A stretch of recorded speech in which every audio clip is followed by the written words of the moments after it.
Le cancer du sein reste le premier cancer chez la femme. La campagne Octobre Rose nous le rappelle chaque année. On voit ça tout de suite avec mes invités.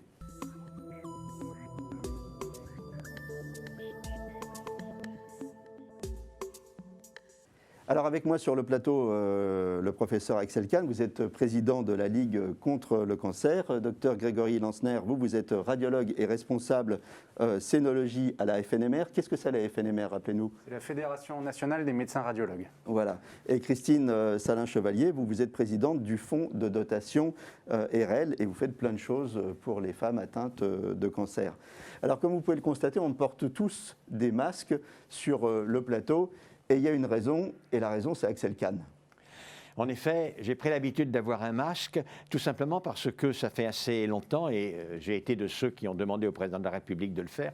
On a demandé que dans les endroits clos où il y avait plusieurs personnes, le masque soit obligatoire. Le seul endroit où ça n'était pas obligatoire, ce sont les plateaux de télévision. Alors que même si nous sommes à une certaine distance, nous nous regardons, évidemment, nous nous parlons, et éventuellement, si jamais nous sommes infectés, nous libérons un aérosol qui est censé contenir du coronavirus. Et donc, il y a un risque. Par ailleurs, on nous regarde. Si on est là, c'est pour qu'on nous regarde. Et donc, il y a un élément d'exemplarité. C'est très difficile de dire aux personnes, faites gaffe, attention, le virus circule, il faut que vous fassiez attention.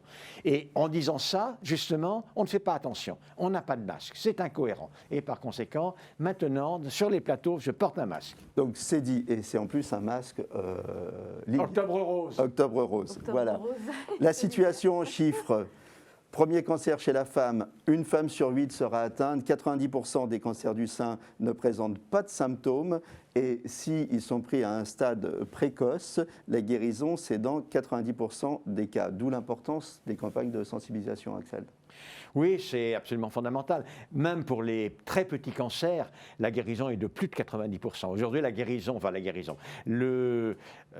rémission complète à 5 ans dans le cancer du sein atteint des chiffres extrêmement importants. Ça dépasse nettement 80%, de l'ordre de 85-87%. Un cancer de 1 cm et moins est pratiquement guéri dans tous les cas. Et donc c'est extrêmement intéressant, important de faire un diagnostic très précoce et à travers la crise sanitaire que nous avons vécue, je pense que l'on en reparlera, les retards ont fini par s'accumuler et il y a eu de vraies pertes de chance. Et ce que l'on appelle perte de chance pour les femmes, ce sont des cancers qui eussent été très facilement curables, qui ne le seront pas, ou au prix d'une thérapeutique plus lourde. Et il y aura aussi des vies de femmes perdues. Et ça, c'est évidemment intolérable. Et donc, cet octobre rose, il est particulièrement important. C'est un octobre rose de remobilisation. Il ne faut pas que le coronavirus et la Covid aient comme victimes secondaires les femmes qui n'auront pas été soignées à temps de leur cancer du sein. Ce que vous nous dites, c'est qu'en fait, pendant la période Covid, les cancéreux ont été un peu délaissés, pas que les cancers du sein, les cancéreux en général. Ce n'est pas exactement comme ça qu'on peut le dire. Bien évidemment, au plus fort du confinement, alors que le virus circulait massivement, on essayait d'avoir deux fers au feu. D'une part, bien évidemment, d'éviter que les personnes ne s'infectent. On n'avait pas encore toutes les informations qu'on a aujourd'hui. On craignait à ce moment-là, ce n'est pas tellement vrai, mais on craignait à ce moment-là que les personnes atteintes de cancer ne soient beaucoup plus sensibles au cancer que les autres. En réalité, c'est un tout petit peu vrai quand ils sont traités par chimiothérapie, qu'ils sont avec une baisse de l'immunité, mais c'est relativement peu vrai. Et en même temps, on essayait de faire en sorte qu'ils ne perdent pas de chance par rapport au traitement de leur cancer. Et donc, il y a eu incontestablement des reports, il y a eu des annulations de rendez-vous, des rendez-vous qui ont été décalés, il y a eu des modifications des protocoles de radiothérapie, il y a eu des cures de chimiothérapie qui ont été reportées, mais sur une période de 2-3 mois, les cancérologues le savent, les gens étaient follement inquiets. Mais les cancérologues le savent, c'est possible, c'est gérable sans vraie perte de chance. À condition de reprendre maintenant. Voilà, à condition de reprendre. Et la grosse difficulté, c'est que la reprise a été lente. La reprise a été compliquée, que les retards n'ont pas été rattrapés. Et lorsque 3 mois de retard, ça donne 4, 5, 6 mois de retard, alors là, il y a des dangers qui sont importants. Et pourtant, il faut le rappeler, l'impact estimé des programmes de dépistage, c'est un gain de 15 à 20% sur la mortalité. C'est ça ? À peu près. Il y a des conférences de consensus qui ont établi ce point, et ce sont effectivement les données qui ont été proposées dans ces conférences internationales de consensus. Okay. Les signes qui doivent alerter les femmes, et qui ne sont pas forcément des cancers, hein, les nodules, les boules, les grosseurs dans le sein, les gonflements. Il y a d'abord les signes, effectivement, la femme qui fait sa toilette, qui constate qu'il y a un signe, ou bien le médecin qui le constate. Et puis, il y a les campagnes de dépistage systématique, c'est-à-dire que, notamment pour le cancer du sein. Et la difficulté, c'est que d'une part, durant la crise de la Covid, autant parce que les femmes ne sont pas allées consulter, c'est-à-dire que tout n'est pas à mettre sur le compte d'une décision, d'une annulation des centres anticancéreux. Il y a une partie d'auto-limitation de la part des femmes, et par ailleurs, on va dire jusqu'au mois de juin, nous en discutions tout à l'heure, les campagnes de dépistage organisées systématiques ont été arrêtées. Elles redémarrent, mais elles n'ont pas encore repris la totalité de leur force, de leur flux habituel. Donc, il y a effectivement aujourd'hui une inquiétude que des retards ne deviennent vraiment préoccupants. La Ligue, très tôt, a mis un service d'appel, un service d'écoute, au bout du fil duquel il y avait une dizaine de cancérologues qui se relayaient, et j'en étais au début, ensuite j'ai laissé la main. Et on a un cas, alors je ne sais pas si vraiment le diagnostic plus précoce eût été salvateur, mais c'est une jeune femme qui avait constaté qu'elle avait une petite boule dans le sein au mois de mars. Et terrorisée par tout ce que l'on disait, elle n'a pas été consultée. Elle n'a été consultée que vraiment au moment du déconfinement. Et c'était un petit cancer, encore 2 cm au moment où on l'a diagnostiqué, un petit cancer triple négatif avec déjà des métastases cérébrales. Et donc, on s'est dit que peut-être, si le diagnostic avait été fait 3 mois auparavant, alors le pronostic eût été moins sévère.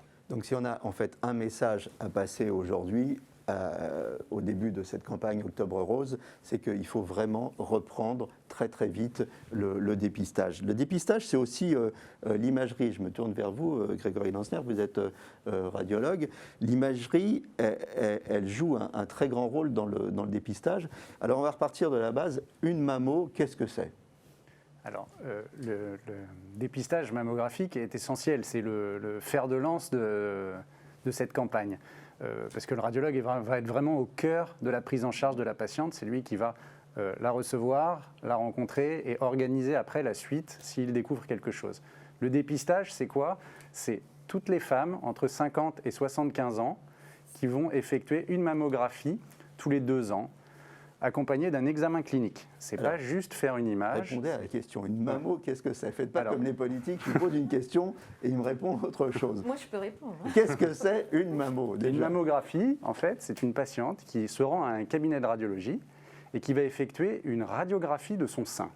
Comme on pouvait effectuer une radiographie de la main, du pied, des poumons, là, c'est une radiographie de son sein.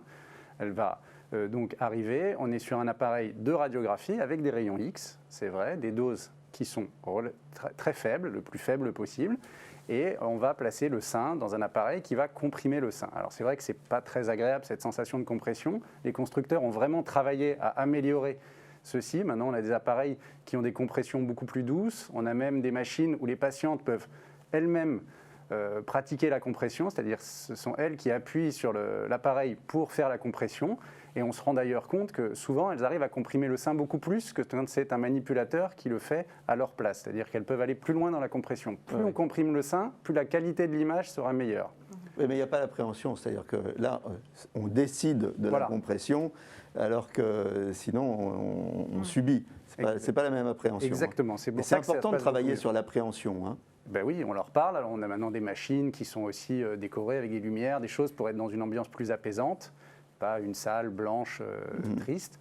Et donc, on va leur faire cette radiographie de leur sein sous plusieurs incidences, c'est-à-dire de face, en oblique. Bon, après, ça, c'est notre technique radiologique. Et on va observer ces images. On va également effectuer, parce que ça fait partie de la mammographie, un examen clinique où, en fait, on va palper les patientes, palper leur sein, essayer de dépister quelque chose. Et si on a une anomalie, soit clinique à la palpation, soit à la mammographie, dans ces cas-là, on fait des examens complémentaires. En général, on passe par une échographie, voire après d'autres explorations. Alors, à partir de quel âge ? Alors, comme il a dit, cela dépend. Hein. Oui. Dans le dépistage systématique, parce qu'il y a plusieurs éléments, je l'ai dit tout à l'heure. Il y a la personne qui a un signe, et donc elle va pour la mammographie. Et là, d'une certaine manière, quel que soit son âge, et il y a un signe. Alors, c'est plus compliqué. Le radiologue nous dira pour quelle raison. Sur un sein très jeune, c'est plus compliqué. Il y a plus de risque d'erreur. Mais il n'empêche qu'une femme de 35 ans, de 40 ans qui a une boule dans le sein, elle va consulter et on va naturellement faire des examens. Mais le dépistage systématique chez les femmes qui n'ont rien observé, le compromis à l'heure actuelle, le consensus international, c'est, comme on l'a dit, entre 50 et 74 ans. Entre 50 et 74 ans, tous les 2 ans, la mammographie. Avant, c'était compliqué, les images ne sont pas forcément de bonne qualité. Et après, le rapport, on va dire, bénéfice-risque fait que l'on arrête. On essaye... Aux États-Unis, je sais qu'on veut aller au-delà de 74 ans. Oui, mais surtout, le grand progrès que l'on attend, c'est de ne pas le faire de la même manière pour tout le monde et de faire un test, de faire une batterie de tests génétiques afin de personnaliser la notion de niveau du risque. Et chez des personnes qui ont un risque très très bas, une mammographie tous les 5 ans, un examen tous les 5 ans pourrait suffire, alors que chez des personnes dont génétiquement le risque semble élevé, alors des examens, cet examen-là, la mammographie ou d'autres examens, peut-être dans l'avenir, peut-être pourriez-vous nous en dire un mot. L'IRM va venir, c'est un élément qui est tout à fait important. Ça ou un autre examen pourra être pratiqué plus fréquemment. Vous m'avez devancé parce que ce programme de personnalisation, en fait, ça s'appelle PEPS, voilà, c'est ça? Vous pouvez nous en parler, PEPS, qu'est-ce que c'est? Tout à fait. Alors MyPeps, c'est un programme européen qui est fait donc, à l'échelle européenne sur plusieurs pays à l'initiative de la France et qui va, sur 5 à 6 ans, suivre 85 000 femmes qui doivent être incluses dans ce protocole. Alors l'âge va être différent parce que ça va commencer à 40 ans. Les femmes vont commencer... on va exclure les femmes qui sont à très haut risque de cancer du sein, parce que celles-là... BRCA. Voilà, c'est ça. Donc ces femmes-là vont être exclues de ce protocole, parce qu'elles ont déjà un suivi très rapproché, on le sait. Et ensuite, donc, elles vont arriver, on va leur faire un test salivaire, donc elles doivent mettre de la salive dans un petit tube, on va leur faire un test génétique sur ce prélèvement de salive, et à partir de ça, on va déterminer si elles sont à risque faible, moyen, modéré, fort ou très élevé, et en fonction de ça, on organisera le programme de dépistage. Donc le risque faible, en fait, ça va être une mammographie initiale, une mammographie au bout de 4 ans, et puis jusqu'à une mammographie tous les ans, avec une IRM justement pour les femmes qui sont à risque très élevé, mais qui n'ont pas été dépistées comme BRCA1 ou BRCA2 initialement. Et alors, au terme de cette étude, on pourra justement voir si on peut l'étendre à l'ensemble de la population et pour faire un dépistage justement personnalisé que ce ne soit pas systématiquement tous les 2 ans pour toutes les femmes. C'est passionnant pour 2 raisons. Hein. C'est passionnant parce qu'on va vers cette médecine personnalisée, puis c'est passionnant parce qu'on voit bien la transversalité de la médecine aujourd'hui, où toutes les disciplines, alors là, la génétique, le big data, puisqu'on va, on va examiner beaucoup de femmes, l'imagerie médicale, on voit bien cette transversalité de la médecine qu'on retrouve sur beaucoup de pathologies. Christine, la mammo, c'est... Bon, ici, on est 3 mecs, hein, on ne peut pas en parler. Les mecs ont des cancers du sein aussi. Voilà. Beaucoup moins fréquemment. Beaucoup moins fréquemment. Dangereux aussi. Mais bon, si le cancer du testicule était aussi répandu que le cancer du sein, je pense que... Oui, mais le cancer du testicule, maintenant, on le guérit tout le temps. On le guérit bien, oui. La mammo, c'est une épreuve toujours redoutée pour les femmes. Moi, je dirais surtout psychologique. Voilà, chaque femme qui est suivie, que nous suivons, quand elle doit retourner faire sa mammographie, c'est terrible. Il faut un vrai accompagnement psychologique, d'où l'importance d'avoir des centres où travaille Grégory, où on accompagne humainement, on est là, on est dans l'écoute. Et ça, c'est très important pour elle, parce que moi, elle m'appelle Christine, j'y vais. Je ne sais pas comment ça va se passer. Est-ce que je l'ai, est-ce que je ne l'ai pas? Est-ce que ça va mieux? Donc il y a un vrai accompagnement psychologique. Là, vous parlez de femmes qui ont déjà été atteintes de cancer. Oui et non, parce qu'en fait, toutes les femmes redoutent. Voilà, toutes, quelles qu'elles soient. C'est ça. Toutes. Et il y a aussi beaucoup, moi je dirais, quand on parle des tests là, à partir des femmes de 40 ans, on rencontre de plus en plus de femmes jeunes qui ont moins de 40 ans qui sont touchées. Donc on arrive à Octobre Rose, mois de la prévention. Dans la prévention, il y a palpation. Et je crois que toutes les femmes devraient apprendre, si vous êtes d'accord, professeur, à palper leur sein, soit le faire par un conjoint, soit par quelqu'un si elles n'y arrivent pas. Ça, c'est une bonne idée. Mais palper, c'est ça, voilà. Moi, je leur dis, Ça arrive très souvent Voilà. que ce soit le mari Mais c'est qui bien. des pistes le cancer de son épouse. tout à fait. Et c'est généralement ça. Hein. Là, ça m'est encore arrivé avec une de nos patientes qu'on suit. Donc, la palpation, moi, je leur dis, faites au moins même une fois par semaine quand vous crémez, vous mettez de la crème et tout. Faites tester par votre mari, palper, etc. Accentuons sur cette prévention qui permet évidemment de soulager après quand on passe sa mammo. Voilà, messieurs, palpons les seins de nos femmes. C'est les médecins qui le disent. C'est une ordonnance. Il faut faire une ordonnance à tous les maris. Et on va peut-être vous rembourser. Pas toutes les semaines, plutôt tous les mois. Parce Tous les qu'une mois. femme qui se palpe trop souvent connaît Oui. trop bien son sein D'accord. et ne sent pas la boule apparaître. Ah. Donc il ne faut pas le faire trop régulièrement non plus. Ok, Parce donc que ce sinon- sera une fois Voilà, par mois. on sent quelque chose, on dit non mais je l'ai déjà senti la semaine dernière, c'est pas grave, voilà. Donc tous les mois, tous les 2 mois, peu importe, pas trop rapproché quand même. Bah, D'accord. désolé messieurs, donc une Très fois bon, par mois. Voilà. très bon conseil. Merci. Alors moi j'ai des questions. Si j'ai une prothèse mammaire, est-ce que je dois faire une mammo? Alors, je vais demander peut-être au Oui. radiologue ce La qu'il en réponse- pense. La réponse est oui, évidemment. Bien sûr. On n'a aucun problème à faire un dépistage mammographique lorsqu'il y a une prothèse. On a des techniques, les machines sont adaptées, elles ne font pas trop de compression, il n'y a pas de risque d'éclater la prothèse, puisqu'il y a aussi cette crainte de rupture de prothèse. Non, il n'y aura pas de rupture de prothèse. On fait parfois un cliché contenant la prothèse et on fait aussi des clichés, des mammographies, où en fait on va repousser la prothèse en arrière et du coup on va faire une mammographie du sein en avant de la prothèse, en ayant récliné la prothèse en arrière. Donc il n'y a aucun souci. Et dans ces cas-là, c'est souvent complété par une échographie, parce que c'est vrai qu'on ne peut pas avoir l'ensemble du sein de manière aussi optimale que quand il n'y a pas de prothèse. Du coup, on complète par une échographie, mais il n'y a pas de souci. Et alors j'ai une autre question. Est-ce que les porteuses de prothèses sont plus à risque? Est-ce qu'elles ont plus de cancer du sein? Absolument pas, ça ne modifie pas du tout, ça n'augmente pas le risque. Il y a eu des prothèses qui étaient des mauvaises prothèses et qui pouvaient entraîner des cancers du sein, mais dont on en a parlé suffisamment dans les médias. Et c'est pas le même. C'était pas les complications les plus fréquentes. Hein. Voilà, non, pas du tout. Il y avait des problèmes Et c'était- inflammatoires. Exactement, mais c'est pas du tout le même type de cancer. Et ces prothèses sont exclues et on ne les utilise plus. Donc, Il y a eu des lymphomes notamment. Avec Oui, c'est ça. Ce ne sont pas les mêmes types de cancers que ceux dont on a l'habitude dans les cancers du sein classiques. Mais non, les prothèses mammaires n'entraînent pas une augmentation du risque de cancer du sein. Alors, dans les signes qui doivent nous alerter, on a parlé des nodules, des petites boules, des grosseurs, mais il n'y a pas que ça. Hein. La rétractation de la peau, du mamelon, des rougeurs, des écoulements au niveau du mamelon. J'ai été exhaustif. Qu'est-ce qu'il y a d'autre comme signes qui doivent alerter les femmes? Et qu'est-ce qu'on fait Pour en les fait compléments, les hommes aussi. Et qu'est-ce qu'on fait en fait dès qu'on a un de ces signes? Qu'est-ce qu'on fait? Un dernier signe, ça pourrait être une petite boule dans les selles Ouais, également, parce que oui. ça peut être juste un petit ganglion dans les selles qui peut révéler un cancer du sein non palpable. Qu'est-ce qu'on fait? Évidemment, on va consulter son médecin au moindre signe. Je rebondis sur le problème des femmes jeunes, c'est des diagnostics tardifs parce qu'on ne pense pas qu'on a un cancer du sein, donc la femme néglige ça un tout petit peu et elle arrive et c'est déjà un cancer de grande taille.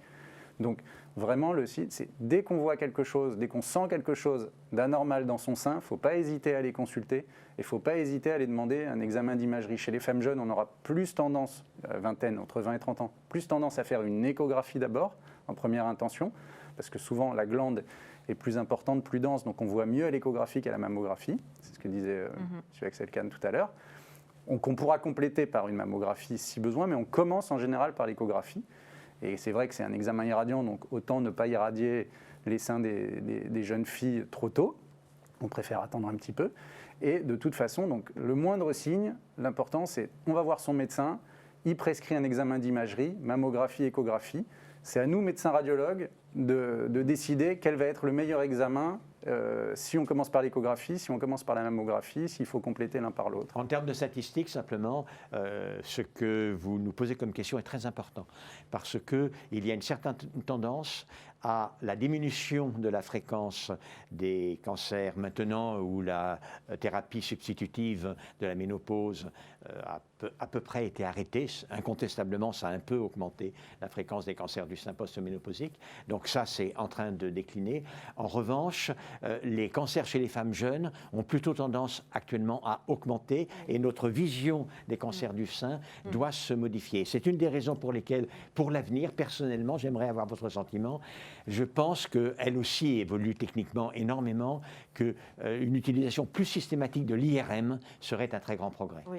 On sait que l'IRM est un très très bon examen pour le dépistage. Malheureusement, on a ce problème d'accès. Voilà. Et on sait qu'on est sous-doté en France. On est sous-doté. Je vais vous donner un chiffre. Ouais. On est équipé au niveau de la Turquie en France pour les IRM. Absolument. Le problème aujourd'hui, ce n'est pas que ça ne soit pas un bon examen, c'est qu'on n'a pas assez d'appareils pour le faire. Exactement. Absolument. C'est un excellent examen, presque le meilleur, mais Messieurs, évidemment, on a pour été l'instant. très technique. Il ne faut pas oublier que on parle des femmes.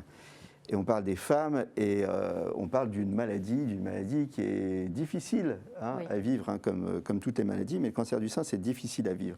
Alors vous, Christine, vous vous occupez aussi de cet aspect, la vie continue, on doit continuer à être belle, à prendre soin de soi. Qu'est-ce que vous faites dans votre association une fois que les femmes sont passées dans toute cette technologie Oui, nous, on les suit pendant et après, en fait, parce qu'il y a pendant le traitement, puis il y a après, quand on retourne à la vie de tous les jours, où le regard est différent, où on a envie de changer les choses. On a un programme qui s'appelle Souffle de Violette, comme un second souffle pendant et après la maladie.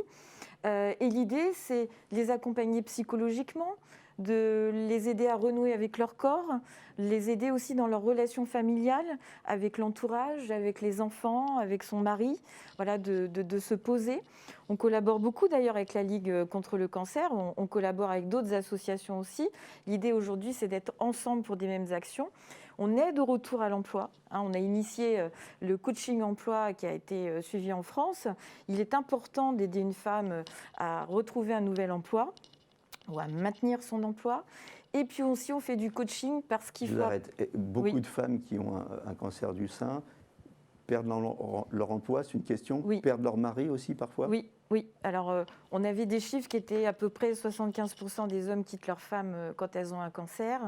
Les raisons sont multiples aussi, il n'y a pas que la maladie.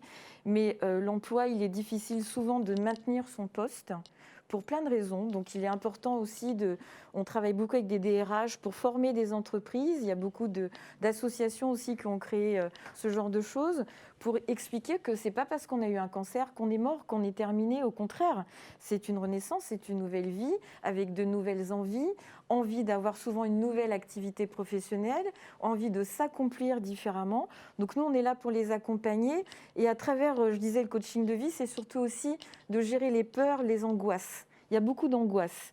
Est-ce que je vais pouvoir retravailler comme avant ? Quel va être le regard des autres sur moi ? Comment vont aborder mon retour les collègues, etc.